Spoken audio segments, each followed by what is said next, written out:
चुनावी बॉन्ड्स पर बुरी फंसी है एसबीआई। डिटेल जमा करने की एसबीआई के लिए अंतिम दिन आज। एसबीआई ने आज नहीं दिए डिटेल तो सीजेआई क्या लेंगे बड़ा एक्शन। चुनावी बॉन्ड्स को लेकर एसबीआई बुरी तरह से फंस चुकी है। सोमवार को चुनावी बॉन्ड्स के डिटेल जमा नहीं किए जाने पर सुप्रीम कोर्ट में सीजेआई डीवाई चंद्रचूड़ ने एसबीआई को जमकर फटकार लगाई थी। साथ ही सीजेआई ने यह आदेश दिए थे कि मंगलवार तक चुनावी बॉन्ड्स के डिटेल एसबीआई जमा जरूर करवा दे। ऐसे में अब एसबीआई के पास आज का ही दिन है कि वो चुनावी बॉन्ड्स के डिटेल जमा करवाए। इस मामले में पूरी तरह से टालमटोली रवैया अपनाए एसबीआई ने आज अगर इलेक्टोरल बॉन्ड्स के डिटेल जमा नहीं करवाए तो उस पर सुप्रीम कोर्ट की तरफ से क्या क्या कार्रवाई हो सकती है। सीजेआई चंद्रचूड़ एसबीआई के खिलाफ क्या आदेश दे सकते हैं, चलिए जानते हैं। एसबीआई ने अगर इलेक्टोरल बॉन्ड्स की जानकारी मंगलवार तक नहीं दी तो सबसे पहले तो उसके खिलाफ सुप्रीम कोर्ट के आदेश के अवमानना करने का केस चलाया जा सकता है। सोमवार को एसबीआई को सीजेआई ने ऐसे संकेत भी दे दिए थे जब उन्होंने मंगलवार तक जानकारी देने के आदेश दिए थे।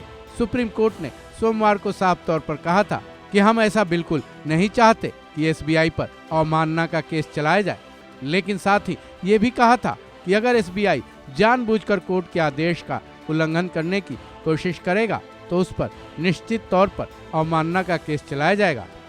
ऐसे में एसबीआई के पास अब केवल मंगलवार तक का ही वक्त है। अगर वो सुप्रीम कोर्ट के आदेशों का पालन नहीं करता तो उसकी मुसीबत काफी बढ़ जाएगी। गौरतलब है कि चुनावी बॉन्ड्स पर सुप्रीम कोर्ट ने अपना फैसला सुनाते हुए उसे असंवैधानिक करार दिया था। उस फैसले में सीजेआई की बेंच ने एसबीआई को आदेश दिए थे कि 6 मार्च 2024 तक वो चुनावी बॉन्ड्स के डिटेल भारतीय चुनाव आयोग में जमा करवा दे। लेकिन 4 मार्च को ही एसबीआई ने एक याचिका डाली थी जिसमें उसने डिटेल जमा कराने की डेडलाइन 30 जून 2024 तक बढ़ाने की मांग की थी। एसबीआई की इस याचिका पर सुप्रीम कोर्ट ने सोमवार यानी 11 मार्च को सुनवाई की और एसबीआई को सुप्रीम कोर्ट से कड़ी फटकार भी लगी।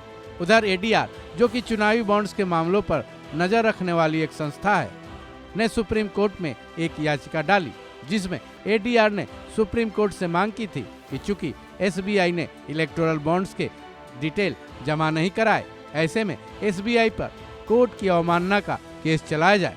बहरहाल अब चुनाव बॉन्ड्स को लेकर एसबीआई बुरी तरह से फंस चुकी है, क्योंकि अगर वो डिटेल जमा नहीं करवाती तो सीजेआई चंद्रचूड़ के आदेशानुसार उस पर कोर्ट की अवमानना का केस चलेगा। और अगर वो चुनावी बॉन्ड्स के डिटेल जमा करवा देती है तो जिसको बचाने की फिराक में वो पिछले तकरीबन 1 महीने से लगा हुआ है, उसकी पोल पट्टी खुल सकती है। ऐसे में अब ये देखना दिलचस्प होगा कि एसबीआई क्या करता है, क्योंकि उसके अगले कदम के आधार पर ही सुप्रीम कोर्ट और सीजेआई चंद्रचूड़ का अगला रुख तय होगा। इस खबर में बस इतना ही। बाकी अपडेट्स के लिए जुड़े रहें वन इंडिया हिंदी के साथ।